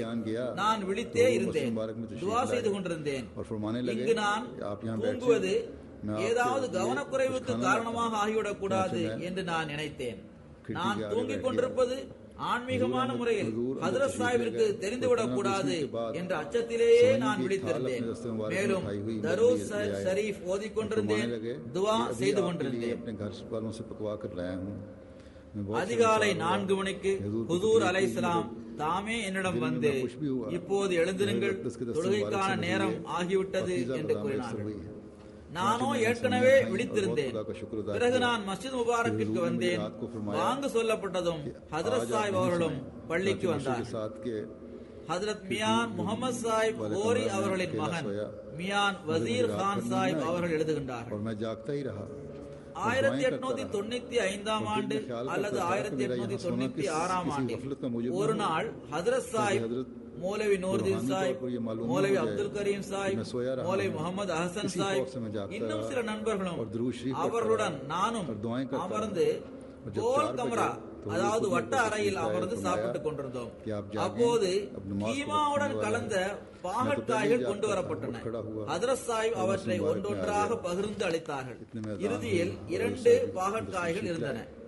எனக்கு யாரும் எதுவும் தரவில்லை, எனக்கு தரவில்லையே என்ற எண்ணம் எனது உள்ளத்தில் வந்தது. ஹஜ்ரத் சாஹிப் உடனடியாக 2 பாகற்காய்களையும் எடுத்து எனக்கு முன்பாக வைத்தார்கள். நான், ஹுசூர், நீங்களும் எடுத்துக் கொள்ளுங்கள் என்று கூறினேன். அதற்கு அவர்கள், இல்லை இல்லை, நீங்கள் சாப்பிடுங்கள் என்று கூறினார்கள். ஒருவருக்கு ஒரு எண்ணம் தோன்றியவுடன் சில நேரங்களில் அவரது விருப்பத்தை நிறைவேற்றவும் அல்லது அவரது தப்பெண்ணத்தை அகற்றும் வகையில் உடனடியாக ஹஜ்ரத் மஸீஹ் மவ்ஊத் அலைஹிஸ்ஸலாம் அவர்கள் செயலாற்றி இருப்பதை நம்மால் பார்க்க முடிகிறது. மியான் முகமது உமர் சாஹிபின் மகன் ஹஜ்ரத் மியான் அப்துல் ரஹீம் சாஹிப் அவர்கள் அறிவிக்கிறார், ஒருமுறை கரம்தீன் அவர்கள் தொடுத்த வழக்கில் ஆஜராகுவதற்காக ஹுசூர் குர்தாஸ்பூர் சென்றார். ஒவ்வொரு நாளும் விசாரணை இருந்ததால் ஹுசூர் அங்கேயே தங்கிவிட்டார். நான் எப்போதும் முதலில் சாப்பிடும் பழக்கம் இல்லாமல் இருந்தேன். மாறாக ஹுசூர் சாப்பிட்ட பிறகே நான் சாப்பிட்டு வந்தேன். முழு உணவையும் சமைத்தவுடன் அவர்களுக்கு அனுப்பிவிடுவேன். மஸீஹ் மவ்ஊத் அலைஹிஸ்ஸலாம் அவர்களுக்காகவும் விருந்தாளிகளுக்காகவும் இவர் உணவு சமைத்து வந்தார். ஆனால் முதலில் தனக்கென்று எதுவும் எடுத்துக் கொள்ளாமல் முழு உணவையும் அனுப்பி வைத்து விடுவார். அவர் கூறுகின்றார், ஒருமுறை நான் ஹாஃபிஸ் ஹாமித் அலி சாஹிபிடம் எனது உணவை இங்கு கொண்டு வந்து தாருங்கள் என்று வலியுறுத்தி கூறியிருந்தேன். ஆனால் அன்று ஹாஜா கமாலுதீன் சாஹிப் மற்றும் பல சகோதரர்களும் இருந்தார். அவர்கள் முழு உணவையும் சாப்பிட்டு விட்டார்கள். எனக்கென்று எதுவுமே எஞ்சியிருக்கவில்லை. நான் ஹாஃபிஸ் சாஹிபிடம் கோவப்பட்டேன். பிறகு அதே நிலையில் தூங்கிவிட்டேன். காலையில் ஹுசூர் அவர்கள் உணவு தயாராகிவிட்டதா என்று கேட்டார். அதற்கு ஹாஃபிஸ் ஹாமித் அலி சாஹிப் அவர்கள் ஹுசூரிடம், உணவு சமைப்பவர் இன்னும் எழவில்லை, அவர் நம்மிடம் கோபமாக இருக்கின்றார் என்று கூறினார்கள். சமையல் அறைக்கு முன்னால் இருந்த ஜன்னல் வழியாக ஹுசூர் அவர்கள் மீண்டும் குரல் கொடுத்தார்கள். ஆனால் நான் பதில் கூறாமல் இருந்தேன். அதற்கு பிறகு ஹுசூர் குரல் கொடுத்தார்கள். நான் மீண்டும் பதில் கூறாமலே இருந்தேன். பிறகு ஹுசூர் தாமாகவே என்னிடம் வந்து, இன்று என்ன ஆகிவிட்டது என்று கேட்டார்கள். உணவு எப்படி தயார் செய்ய போகின்றீர்கள் என்றும் கேட்டார்கள். அப்போது ஹாஃபிஸ் ஹாமித் அலி சாஹிப் அவர்கள் மீண்டும், ஹுசூர், இவர் நேற்றிலிருந்தே வெறுப்படைந்துள்ளார். ஹுசூர் சாப்பிட்ட பிறகு எஞ்சியிருக்கும் உணவை எனக்கு கொண்டு வந்து தாருங்கள் என்று இவர் என்னிடம் கூறியிருந்தார். ஆனால் உணவு எஞ்சியிருக்காததால் அவருக்கு நான் உணவு கொடுக்க முடியவில்லை என்று கூறினார். இதை கேட்ட ஹுசூர் அவர்கள், இவருக்கு முதலில் உணவு கொடுத்து விடுங்கள், இவர் முதலில் உணவை பெற்றுக் கொள்ள மாட்டார் என ஹாஃபிஸ் சாஹிப் கூறினார்கள். அப்போது ஹுசூர் இவருக்காக 1 லிட்டர் அளவு பால் கொண்டு வாருங்கள் என்று கூறினார்கள். தூங்குவது போல் பாவனை செய்து கொண்டிருந்த நான் உடனடியாக எழுந்து அரை மணி நேரத்திற்குள் உணவு தயாராகிவிடும் என்று ஹுசூரிடம் கூறினேன். நான் விரைவாக நெருப்பு மூட்டி அரை மணி நேரம் கழிவதற்கு முன்னரே உணவு தயார் செய்தேன். ஹுசூர் அவர்களுக்கு உணவு கொடுக்கப்பட்ட போது நான் அங்கு சென்றேன். நீங்கள் என்ன மாயவித்தை செய்தீர்கள், இவ்வளவு விரைவாக உணவு தயாராகிவிட்டதே என்று ஹுசூர் என்னிடம் கேட்டார். அது பற்றி பிறகு கூறுவேன் என்று நான் அவரிடம் கூறினேன். மறுநாள் காலையில் மருதாணி பூசுவதற்காக சென்ற சமயத்தில் ஹுசூர் அவர்கள் என்னிடம், நேற்று என்ன மாயவித்தையை நிகழ்த்தி காட்டினீர்கள் என்று கேட்டார்கள். எப்படி விரைவாக சமைத்தீர்கள் என்று கேட்டார்கள். ஹுசூர் அப்போது தனியாக இருந்ததால் நான் அவர்களிடம், உண்மையில் வெறும் இறைச்சி மட்டும் வெந்து கொண்டிருந்தது, நான் ஏற்கனவே அதை அடுப்பில் வைத்து யார் பார்வையிலும் அது படாமல் அதனை மூடி வைத்திருந்தேன். நீங்கள் உணவு தயாராகிவிட்டதா என்று கேட்ட சமயத்தில் அதில் காய்கறிகளை போட்டு உடனடியாக உணவு தயார் செய்து விட்டேன் என்று கூறினேன். இதை கேட்டு ஹஜ்ரத் சாஹிப் சிரித்தார், மிகவும் மகிழ்ச்சி அடைந்தார்கள். ஷேக் முகமது பக்ஷ் சாஹிப் அவர்களின் மகன் ஷேக் முஸ்தாக் ஹுசைன் சாஹிப் அவர்கள் குஜரான்வாலாவை சார்ந்தவர். இவர் அறிவிக்கின்றார், 1900 ஆண்டு அல்லது 1901 ஆண்டு இந்த சம்பவம் நடந்தது. ஆண்டு மாநாடு நடைபெற்ற நாட்களில் மஸீஹ் மவ்ஊத் அலைஹிஸ்ஸலாம் அவர்கள் மஸ்ஜித் முபாரக்கில் அமர்ந்திருந்தார்கள். லுஹர் தொழுகைக்காக மக்கள் ஒன்று கூடியிருந்தனர். லுஹர் தொழுகைக்கு பிறகு ஹுசூர் சொற்பொழிவு நிகழ்த்தி கொண்டிருந்தார்கள். அப்போது ஒரு நபர் வெளியிலிருந்து வந்தார். அங்கு அமர்ந்திருந்த சகோதரர்களின் தலைகளை தாண்டியவாறு ஹுசூருக்கு அருகில் சென்று விட்டார். இவ்வாறு எல்லோரையும் தாண்டியவாறு அவர் முன்னே செல்ல முற்பட்டதால் அதன் விளைவாக ஒரு சகோதரரின் தலைப்பாகை அவிழ்ந்து விட்டது. இவரது கால்பட்டு தட்டு தடுமாறியதால் அங்கு அமர்ந்திருந்த ஒருவரின் தலைப்பாகை அவிழ்ந்து விட்டது. அந்த நபர் ஹுசூரிடம் முறையீடு செய்தவாறு ஒரு தாளில் அது பற்றி எழுதி அதனை ஹுசூருக்கு கொடுத்தார். ஹுசூர் அதை படித்துவிட்டு எழுந்து நின்றார்கள். வீட்டின் ஜன்னல் அருகே சென்று மௌலானா நூர்தீன் சாஹிப் அவர்களை அழைத்தார்கள். அவரிடம் சில விஷயங்களை பேசிவிட்டு உள்ளே சென்று விட்டார்கள். மௌலை சாஹிப் மீண்டும் திரும்பி வந்து எழுந்து நின்றவாறு சொற்பொழிவாற்ற ஆரம்பித்தார்கள். அவர்கள் 10 அல்லது 15 நிமிடங்கள் தான் சொற்பொழிவாற்றியிருப்பார்கள். ஆனால் அதன் சொற்கள் இன்றும் என் நினைவில் இருக்கின்றது. அது முதலாவது கலிஃபத்துல் மஸீஹ் கூறினார்கள், பாருங்கள், இன்று நான் உங்களுக்கு ஒரு அச்சமூட்டக்கூடிய விஷயத்தை கூறுகின்றேன். நானாக இதை கூறவில்லை, மாறாக இவ்வாறு கூற நான் கட்டளையிடப்பட்டுள்ளேன். உங்களுக்கு நான் கூறிக்கொள்கின்றேன், இன்று நமது இமாம் துஆ செய்கின்றார்கள், காய்ந்த கிளைகள் என்னிடமிருந்து வெட்டி எரியப்பட வேண்டும் என்று துஆ செய்கின்றார்கள். அதாவது எவர் தனது ஈமானில் வலுவடைய விரும்புவதில்லையோ அவர் என்னிலிருந்தும் வெட்டப்பட வேண்டும் என்று தாம் துஆ செய்ததை மக்களுக்கு தெரிவிக்கும்படி ஹஜ்ரத் மஸீஹ் மவ்ஊத் அலைஹிஸ்ஸலாம் அவர்கள் ஹஜ்ரத் முதலாவது கலிஃபத்துல் மஸீஹ் அவர்களுக்கு கட்டளையிட்டார். பிறகு மஸீஹ் மவ்ஊத் அலைஹிஸ்ஸலாம் அவர்கள் தன்னிடம் கூறியதாக முதலாவது கலிஃபத்துல் மஸீஹ் கூறினார்கள், நீங்கள் மற்றவர்களது தலையை வெட்டிவிட்டு இறை நெருக்கத்தை பெற முடியாது. இறை நெருக்கம் அந்த இறைவனின் அருளால் தான் கிடைக்கும். மக்களது தலைகளை தாண்டி செல்வது, ஒருவருக்கு துன்பம் கொடுப்பது, ஒருவரை தடுமாறி விட வைப்பது போன்ற செயல்களை செய்துவிட்டு மஸீஹ் மவ்ஊத் அலைஹிஸ்ஸலாம் அவர்களது அருகில் சென்று விட்டதால் இறை நெருக்கம் கிடைத்துவிடும் என்று நினைத்ததால் தான் மக்களுக்கு துன்பமிழைப்பதால் இறை நெருக்கம் கிடைக்காது, இறை நெருக்கம் அல்லாஹ்வின் அருளால் தான் கிடைக்கும் என்று கூறினார். அந்த அருளையே நாம் தேட வேண்டும். இன்றைய நாட்களிலும் நான் பார்த்துள்ளேன், சில படித்த மக்கள் கூட எல்லோரையும் தாண்டி முன்னால் வர முயற்சி செய்கின்றார்கள். அவர்கள் முன்னெச்சரிக்கையுடன் செயல்பட வேண்டும். எங்கு இடம் கிடைக்கின்றதோ அங்கு அமர வேண்டும். மற்றவர்களது துன்பத்திற்கு காரணமாக ஆகிவிடக் கூடாது. மாநாட்டு நாட்களில் ரஷ் இருப்பதால் முதலில் வருபவர்கள் முன்னால் வந்து அமர வேண்டும். அதனால் பின்னால் வரக்கூடியவர்கள் சுகமாக தமது இடத்தில் உட்கார முடியும். நடுவில் இடம் காலியாக இருப்பது தெரிந்து பின்னால் வரக்கூடியவர்கள் மக்களை தாண்டி வரும் அந்த செயலுக்கு இடம் கொடுக்கக்கூடாது.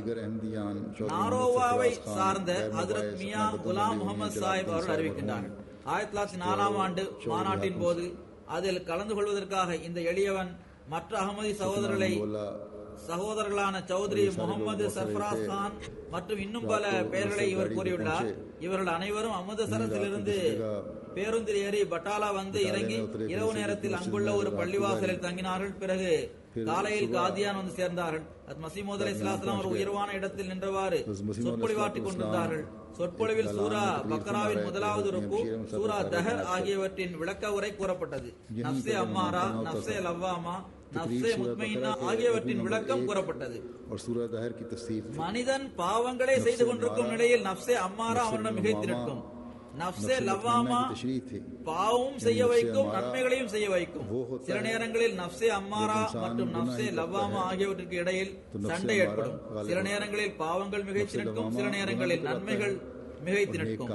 நன்மைகள் மட்டுமே முழுமையாக மிகைத்து நின்று விட்டால், பாவங்கள் வெகு தூரம் சென்று விட்டால் பிறகு நஃப்ஸே முத்மயின்னா என்ற நிம்மதியடைந்த ஆன்மா ஒருவருக்கு கிடைத்துவிடும். அந்த நஃப்ஸ் கிடைத்து விட்டால் பிறகு மனிதன் பாவங்கள் செய்ய மாட்டான். நன்மைகளுடன் மட்டுமே அவனுக்கு தொடர்பு இருக்கும். தீமையின் பக்கம் சாயும் ஆன்மாவும் தன்னைத்தானே குற்றம் சுமத்தும் ஆன்மாவும் தமக்கிடையில் சண்டை போட்டுக் கொள்ளும். சில நேரங்களில் இதில் ஒன்று வெற்றி பெற்றால் மற்ற ஒரு சமயத்தில் மற்றொன்று வெற்றி பெறும். ஒன்று மேலே இருந்தால் மற்றொன்று கீழே இருக்கும். இதற்கு பிறகு இன்னல் அப்ரார யஷ்ரபூன மின் கஹஸின் கான மிஸாஜுஹா காஃபூரா என்ற வசனத்தை ஹஜ்ரத் மஸீஹ் மவ்ஊத் அலைஹிஸ்ஸலாம் அவர்கள் ஓதினார்கள். அதாவது இறைவனது நல்லடியார்களுக்கு கற்பூரத்தின் சிறப்பு தன்மைகள் அடங்கிய பானம் நிறைந்த குவளை குடிப்பதற்காக கொடுக்கப்படும் என்ற திருக்குர்ஆன் வசனத்தை ஓதிய பிறகு ஹுசூர் கூறினார்கள், எவ்வாறு கற்பூரம் கலந்த பானம் குளிர்ச்சியை உருவாக்குமோ அவ்வாறே நிம்மதியடைந்த ஆன்மா ஒருவருக்கு கிடைத்துவிட்டால் அதனால் அவருக்கு நிம்மதி ஏற்படும் என்று கூறினார்கள். பிறகு இந்த ஆயத்தையும் ஓதினார்கள், யுஸ்கௌன ஃபீஹா கஹஸின் கான மிஸாஜுஹா ஜன்ஜபீலா. அந்த குவளைகளில் அவருக்கு வழங்கப்படும் பானங்களில் ஜன்ஜபீல் கலந்திருக்கும். ஜன்ஜபீல் எனப்படும் இஞ்சி கலந்த பானம் சுவையாக இருக்குமோ அவ்வாறே நிம்மதியடைந்த ஆன்மா ஒருவருக்கு கிடைத்துவிட்டால் நன்மைகளில் இன்பம் அவருக்கு கிடைத்துவிடும், தீமையின் பக்கம் எண்ணமே வராது என்று கூறினார். மஸீஹ் மவ்ஊத் அலைஹிஸ்ஸலாம் அவரது கூற்றுகளை சஹாபாக்கள் எப்படி கேட்டார்கள், எப்படி அதிலிருந்து பலன் பெற்றார்கள், எவ்வாறு அவற்றை நினைவில் வைத்திருந்தார்கள், பிறகு மிக சாதாரண சொற்களில் அதை எவ்வாறு பிறருக்கு எடுத்து கூறினார்கள்.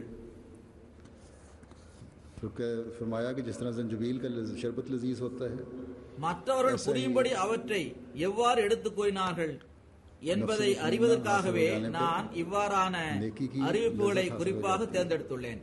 எனவே இதே சிந்தனையுடன் இங்கு மாநாட்டுக்கு வந்திருக்கின்ற ஒவ்வொரு நபரும் மாநாட்டில் கலந்து கொண்டு இந்த சொற்பொழிவுகளை கேட்டு அதிலிருந்து பலன் பெற வேண்டும், ஆன்மீக அருள்களையும் பெற வேண்டும், அந்த விஷயங்களை நினைவில் வைக்க வேண்டும்.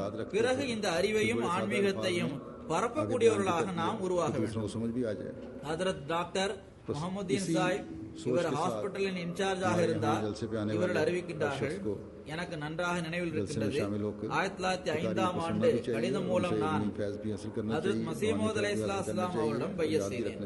நேரடியாக அவர்களது கையில் 1905ஆம் ஆண்டு டிசம்பர் மாதம் பையத் செய்தேன். ஆண்டு மாநாட்டின் போது இந்த பையத் நடந்தது. அப்போது எனக்கு வயது 20 ஆகும். மெடிக்கல் காலேஜ் லாகூரில் சப் அசிஸ்டன்ட் சர்ஜனாக கிளாஸில் நான் படித்துக் கொண்டிருந்த சமயம் அது. நான் பையத் செய்த சமயத்தில் என்னுடன் பலரும் பையத் செய்தார்கள். ஒரு நீண்ட தலைப்பாகை விரிக்கப்பட்டது. அதில் மக்கள் தங்களது கைகளை வைத்திருந்தார்கள். பையத் செய்தவர்களில் ஷேக் தன்வீர் சாஹிப் அவர்களும் இருந்தார்கள். ஷேக் சாஹிப் இதற்கு முன்பும் பையத் செய்திருந்தாலும் எங்களுடனும் அவர் பையத்தில் கலந்து கொண்டார். மஸீஹ் மவ்ஊத் அலைஹிஸ்ஸலாம் அவர்களது கையில் ஷேக் சாஹிப்பின் கை இருந்தது. ஷேக் சாஹிப்பின் கை மீது எனது கை இருந்தது. ஹுசூர் பையத்தின் சொற்களை கூறிக்கொண்டே இருந்தார்கள். பையத் செய்த நாங்கள் அனைவரும் அதை திரும்ப சொல்லிக் கொண்டே இருந்தோம். பையத்திற்கு பிறகு ஹுசூர் அலைஹிஸ்ஸலாம் அவர்கள் துவா செய்தார்கள்.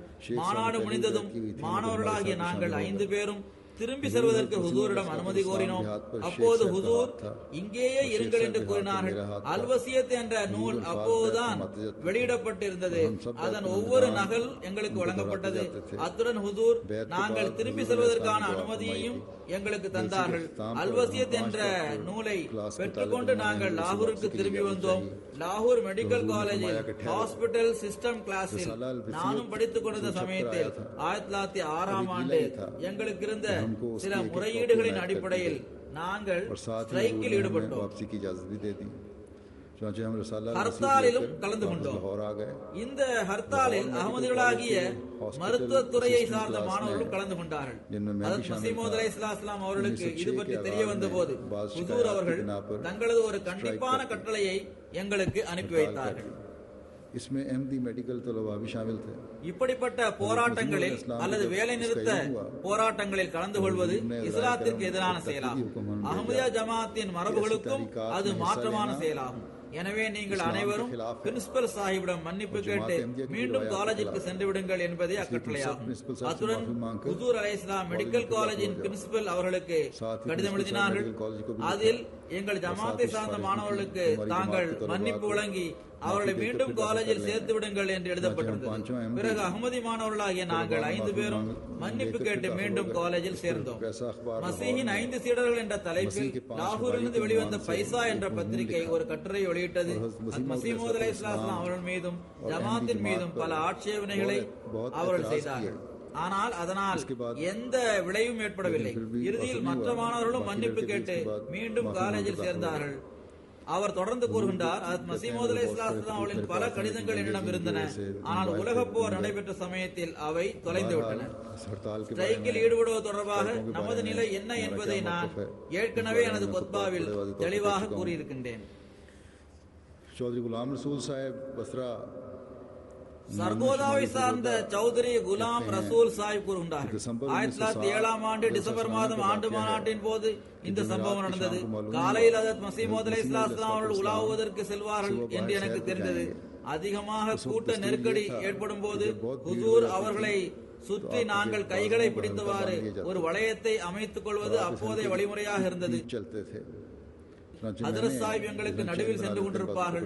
நானும் எனது மற்ற சில சகோதரருடன் நாம் காலையில் செல்லும் போது இறைவன் வாய்ப்பை தந்தால் கைகளை பிடித்தவாறு நாம் ஒரு வளையத்தை ஏற்படுத்துவோம் என்று கூறியிருந்தேன். அப்போதுதான் நாம் ஹுசூரை கண்டிப்பாக பார்க்க முடியும் என்றும் கூறினேன். நன்றாகவும் பார்க்க முடியும் என்று கூறினேன். மறுநாள் ஃபஜர் தொழுகை முடிந்ததும் எல்லோரும் ஹுசூர் அவர்களுக்காக காத்திருந்தவாறு பஜாரில் ஒன்று கூடினார்கள். ஹுசூர் அலைஹிஸ்ஸலாம் எந்த திசையிலிருந்து வெளியில் வருவார்கள் என்பது யாருக்கும் முழுமையாக தெரியாமல் இருந்தது. இந்த பக்கமாகத்தான் ஹுசூர் வெளியில் உலாவுவதற்காக வருவார்கள் என்று எந்த திசையில் இருந்தாவது சிறிதளவு ஓசை வந்தாலும் மக்கள் அந்த பக்கம் விரைவாக ஓட ஆரம்பித்தார்கள். சிறிது நேரம் வரை இது போன்ற அசைவுகள் இருந்து வந்தது. இறுதியில் ஹுசூர் கிழக்கு பக்கத்திலிருந்து ரேத்தி செல்லாவின் பக்கம் வெளியில் உலாவ செல்வார்கள் என்று தெரிய வந்தது. ஏற்கனவே காத்திருந்த நாங்கள் ஆடைகளை இறுக கட்டிக்கொண்டு தயாராக இருந்தோம். எப்போது ஹுசூர் பஜாரிலிருந்து வெளியில் வருவார்களோ அப்போதே கைகளை ஒன்று கோர்த்து வளையத்தை உருவாக்கி அவர்களை நம் மத்தியில் நடக்க வைக்க வேண்டும் என்று நாங்கள் தயாராகிக் கொண்டிருக்கும் போதே ஒரு மிக பெரும் கூட்டத்தின் நடுவில் ஹுசூர் அலைஹிஸ்ஸலாம் அவர்கள் நடந்து வருவதை நாங்கள் பார்த்தோம். இந்த பெரும் கூட்டம் எங்களது எண்ணத்தை மண்ணில் புதைத்து விட்டது. அந்த பெரும் கூட்டம் ஊர்ந்து அந்த இடத்தை கடந்து சென்றது. ரேத்தி செல்லாவில் மேற்கு பக்கத்தில் உள்ள ஒரு மரத்தடியில் ஹுசூர் நின்றவாறு அங்கு வந்த மக்களிடம் கை குலுக்கினார். ஒருவர் ஹஜ்ரத் சாஹிபிற்காக நாற்காலியை கொண்டு வரும்படி கூறினார். அப்போது மஸீமூத் அலைஹிஸ்ஸலாம் அவர்கள் அகீனா தகீனா, மக்கள் அதிகமாக உன்னிடம் வருவார்கள், அவர்களை கண்டு களைப்படையாதீர், சோர்வுக்குள்ளாதீர் என்று அல்லாஹ் தன்னிடம் பஞ்சாபியில் கூறியிருப்பதை கூறினார். இந்த இல்ஹாம் அரபியிலும் அவர்களுக்கு வந்திருக்கின்றது. எத்தகைய மகிமையுடன் இந்த இல்ஹாம் இன்றும் நிறைவேறி வருகிறது என்பதை நாம் பார்க்கிறோம். பல்வேறு நாடுகளிலிருந்து அதிகமாக மக்கள் மாநாட்டு நிகழ்ச்சிகளை கேட்பதற்காக வருகின்றார்கள். ஹஜ்ரத் மௌலவி முஹம்மதீன் சாஹிப் அறிவிக்கின்றார்கள், மாநாட்டின் போது ஹுசூர் சொற்பொழிவு ஆற்றுவதை நான் பார்த்துள்ளேன். அவர்களுக்கென்று ஒரு குறிப்பிட்ட நேரம் ஒதுக்கப்படுவதில்லை. ஹுசூர் அவர்கள் மரத்தாலான படிகளிலிருந்து இறங்கி வருவார்கள். மாநாட்டில் சொற்பொழிவில் மார்க்கத்திற்காக வாழ்க்கையை அர்ப்பணிக்கும்படி அவர்கள் கட்டளையிட்டார்கள். மஸ்ஜித் அக்ஸாவில் ஒரு மாநாட்டின் போது அவர்களுக்கென்று ஒரு நாற்காலி போடப்பட்டிருந்தது. அதில் அமர்ந்து அவர்கள் சொற்பொழிவாற்றினார்கள். சொற்பொழிவில் ஹுசூர் அலைஹிஸ்ஸலாம் அவர்கள் கூறினார்கள், இங்கு இருக்கின்ற ஒவ்வொரு நபரும் எனது அடையாளமாக இருக்கின்றார். இப்போதும் கூட இந்த மாநாட்டில் உலகின் பல்வேறு நாடுகளிலிருந்து வந்திருக்கின்ற நீங்கள் அனைவரும் மஸீமூத் அலைஹிஸ்ஸலாம் அவர்களின் உண்மைக்கான அடையாளமாக இருக்கின்றீர்கள். இந்த உண்மைக்கான அடையாளமாக திகழ்வதற்கு மஸீமூத் அலைஹிஸ்ஸலாம் அவர்கள் எந்த நோக்கத்திற்காக அனுப்பப்பட்டார்களோ அந்த நோக்கத்தை நிறைவேற்றுகின்ற தூய மாறுதலும் உங்களிடம் ஏற்பட வேண்டும். ஹஜ்ரத் சாஹிபின் சொற்பொழிவில் ஒரு தொடர்ச்சி காணப்பட்டது. ஆரம்பத்தில் அவர்கள் குரல் மெதுவாகத்தான் கேட்கும், பிறகு உரத்த குரலில் அவர்கள் பேசினார்கள். சொற்பொழிவாளர்கள் தங்களது சொற்பொழிவின் போது தங்களது சில சொற்களை அழுத்தமாக கூறுவார்கள். ஹஜ்ரத் சாஹிபிடம் இந்த பழக்கம் இருக்கவில்லை. திருக்குர்ஆன் வசனத்தையும் சாதாரணமான நடையில் அவர்கள் ஓதுவார்கள். சொற்பொழிவின் போது அன்னார் கைகளாலோ அல்லது விரல்களிலாலோ சைகை செய்வதே இல்லை. அவர்கள் கைத்தடியை பிடித்தவாறு நிற்பார்கள். சில நேரம் இரண்டு கைகளையும் கைத்தடியில் வைத்திருப்பார்கள். அவர்களது சொற்பொழிவு உள்ளத்தை மிகவும் ஈர்க்கக்கூடியதாக இருக்கும். முற்றிலும் நிம்மதியான நிலையில் அவர்கள் அமைதியுடன் சொற்பொழிவு நிகழ்த்துவார்கள். அதை பார்க்கும் போது இயற்கையாகவே செயல்படும் ஒரு மெஷின் ஒன்று நமக்கு தெரியும். வல்ல இறைவன் அந்த மெஷினை தனது கைகளால் இயங்க செய்கின்றான் என்பதும் தெரியும். ஹஜ்ரத் சூஃபி நபி பக்ஷ் சாஹிப் அறிவிக்கின்றார், 1891 ஆண்டு டிசம்பர் மாதம் 17ஆம் தேதி நடந்த மாநாட்டில் கலந்து கொண்டவர்களின் எண்ணிக்கை ஏறக்குறை 80 நபர்களாக இருந்தது. நானும் அதில் கலந்து கொண்டேன். காலை 10 மணி அளவில் தேநீர் அருந்திய பிறகு எல்லா சகோதரர்களும் மஸ்ஜித் அக்ஸா என்ற பெயரில் புகழ்பெற்று விளங்கும் பெரிய பள்ளிவாசலுக்கு சென்று அங்கு ஒன்று கூட வேண்டும் என்று அறிவிப்பு செய்யப்பட்டது. கட்டளை நிறைவேற்றும் வகையில் எல்லோருடனும் நானும் அங்கு சென்றேன். எனது வாக்கியம் நல்லதாக இருந்தது. ஆரம்ப நாளிலிருந்தே இறைவனால் தேர்ந்தெடுக்கப்பட்ட அடியாரின் ஜமாத்தில் நான் இணைவதற்கென்று இறைவன் இந்த நாளைத்தான் நியமித்திருந்தான். இன்று பார்ப்பது போன்று அன்று பள்ளிவாசல் விரிவானதாக இருக்கவில்லை. எல்லோரும் வந்த பிறகு ஹஜ்ரத் சாஹிப் அவர்கள் வந்தார்கள். ஆஸ்மானி ஃபைசலா என்ற நூலை படித்து அதனை பிறருக்கு கேட்டு வைப்பதற்காக ஹஜ்ரத் மௌலவி அப்துல் கரீம் சாஹிப் ரலியல்லாஹு அன்ஹு அவர்கள் நியமிக்கப்பட்டிருந்தார்கள். நான் ஹஜ்ரத் சாஹிபின் அருளுக்குரிய முகத்தையும் அவர்கள் அணிந்திருந்த ஆடையையும் பார்த்தேன். அப்போது எனது வியப்பிற்கு எல்லையே இல்லாமல் இருந்தது. ஏனென்றால் ஹுசூர் அவர்களின் இதே அங்க அடையாளங்களையும் இதே ஆடையையும் நான் மாணவராக இந்த சமயத்தில் பார்த்துள்ளேன். பார்வையாளர்கள் மிகுந்த கவனத்துடன் ஆஸ்மானி ஃபைசலா என்ற நூல் படிக்கப்படுவதை கேட்டுக்கொண்டிருந்தார். நானும் எனது உள்ளத்தில் அலைமோதும் எண்ணங்களில் மூழ்கியிருந்தேன். எனது மாணவ பருவத்தில் நான் கனவில் பார்த்த அதே ஒளி நிறைந்த முகமே இது என்பதை நான் உறுதியாக தெரிந்து கொண்டேன். ஹஜ்ரத் சையத் ஜைனுல் ஆபிதீன் வலியுல்லா சாஹிப் அறிவிக்கின்றார்கள், எந்த நாட்களில் மஸீஹ் மவ்ஊத் அலைஹிஸ்ஸலாம் அவர்களுக்கு அவர்களது வஃபாத் தொடர்பான இல்ஹாம்கள் இறங்கிக் கொண்டதோ அதே நாட்களில் நடைபெற்ற சம்பவம் இதுவாகும். அப்போது ஒருமுறை ஆண்டு மாநாடு மஸ்ஜித் அக்ஸாவில் நடந்தது. ஹுசூர் அவர்கள் இந்த மாநாட்டில் தொழுகைக்கு பிறகு சொற்பொழிவாற்றியவாறு சூரா ஃபாத்தியாவின் விளக்கத்தை கூறினார்கள். உபூதியத், அதாவது இறைவனை வணங்கும் அடியாராக இருப்பது பற்றி கூறியவாறு, ஒரு அடியார் சரியான முறையில் இறைவனின் அடியார் என்ற நிறத்தை பெறும்போது ஒரு இரும்பு நெருப்பில் போடப்பட்ட பிறகு நெருப்பின் நிறத்தை பெற்றுக் கொள்வது போன்றே இத்தகைய இறையடியாரும் இறைவனின் நட்பண்புகளை தன்னகத்தே கொண்டவராக ஆகிவிடுகின்றார்.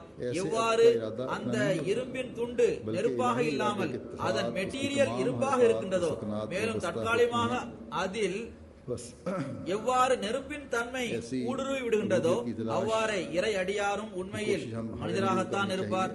ஆனால் அவருக்குள்ளே இறைவனின் நட்பண்புகள் தனது பணியை செய்து கொண்டிருக்கும்.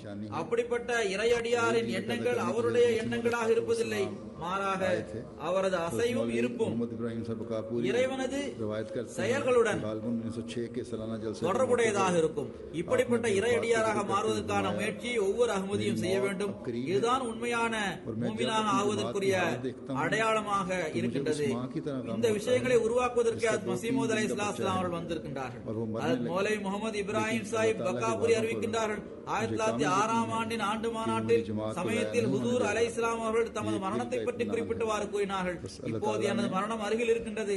நான் எனது ஜமாத்தின் நிலைமையை பார்க்கும் போது 2 அல்லது 3 நாட்களுக்கு முன்னதாக பிறந்த ஒரு குழந்தையின் தாய் தான் மரணிக்க இருப்பதை அறிந்து அவளுக்கு இருக்கும் அதே கவலைதான் எனக்கும் இருக்கின்றது. ஆனால் எனக்கு இறைவனின் வாக்குறுதிகள் மீது முழுமையான நம்பிக்கை இருக்கின்றது. அவன் எனது ஜமாத் வீணாகி போக ஒருபோதும் விடமாட்டான். இது எனது உள்ளத்தில் உள்ள நிம்மதியாகும் என்று கூறினார்கள். அல்லாஹ் தஆலா தனது வாக்குறுதிகளை நிறைவேற்றியுள்ளார். ஹஜ்ரத் மஸீஹ் மவ்ஊத் அலைஹிஸ்ஸலாம்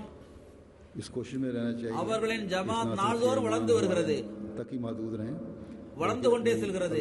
ஆனால் எண்ணிக்கையில் நாம் வளர்ச்சி அடைவது மட்டும் போதாது, நாம் நமது ஈமானை பற்றி கவலைப்பட வேண்டும், நமது ஆன்மீகத்தை பற்றியும் கவலைப்பட வேண்டும். இதிலும் வளர்ச்சி அடைய முயற்சிகளை செய்ய வேண்டும். நாம் நமது ஈமானையும் நமது சந்ததிகளின் ஈமானையும் பாதுகாப்பதற்காக எல்லா சமயத்திலும் இந்த ஈமான் நமது எல்லைக்குட்பட்ட ஒன்றாக மட்டும் இல்லாமல் நமது அடுத்த தலைமுறையிலும் நாம் இந்த ஈமானை உருவாக்குவோர்களாக திகழ வேண்டும். இதற்காக நல்ல முன்மாதிரிகளை நிலைபெற செய்யுங்கள். அதன் மூலமாக நாம் ஹஜ்ரத் மஸீஹ் மவ்ஊத் அலைஹிஸ்ஸலாம் அவர்களின் துஆக்களில் இருந்து எப்போதும் அருளை பெறுவோர்களாக நாம் ஆகிவிடுவோம். ஹுசூர் அலைஹிஸ்ஸலாம் அவர்களின் கவலையை அகற்றுவோர்களாக நாம் ஆகிவிடுவோம். இந்த விஷயங்கள் தான் நம்மை அல்லாஹ்வுடன் உள்ள நமது தொடர்பில் முன்னேறும்படி செய்யும். சஹாபாக்களின் சம்பவங்களை நான் தொகுத்து கூறுவதற்கான காரணம் நமக்கு முன்னால் சில நல்ல முன்மாதிரிகள் இருக்க வேண்டும் என்பதற்காகவே ஆகும். பல்வேறு வழிமுறைகள் மூலம் சஹாபாக்கள் மஸீஹ் மவ்ஊத் அலைஹிஸ்ஸலாம் அவர்களுடன் எவ்வாறு பேரன்பு கொண்டிருந்தார்கள், எப்படிப்பட்ட ஆன்மீக புரட்சியை உருவாக்குவதற்காக இந்த விண்மினி பூச்சிகள் ஒளி தரும் தீபத்திற்கு அருகில் ஒன்று கூடியிருந்தன என்பது நமக்கு தெரிய வரும். அல்லாஹ் நம்மை நமது ஈமானில் முன்னேறும்படி செய்வானாக. அல்லாஹ்வின் வெறுப்பிற்கு காரணமாக அமையும் எந்த செயலையும் நாம் செய்யாமல் இருப்போமாக.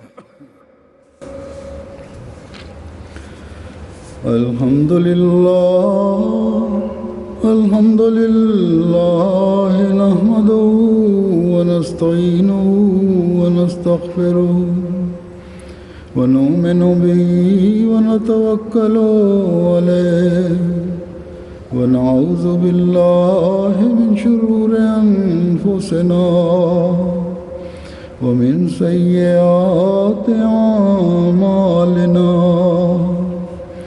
من يهده الله فلا مضل له ومن يضلل فلا هادي له ونشهد أن لا إله إلا الله ونشهد أن محمدا عبده ورسوله عباد الله رحمكم الله إن الله يأمر بالعدل والإحسان وإيتاء ذي القربى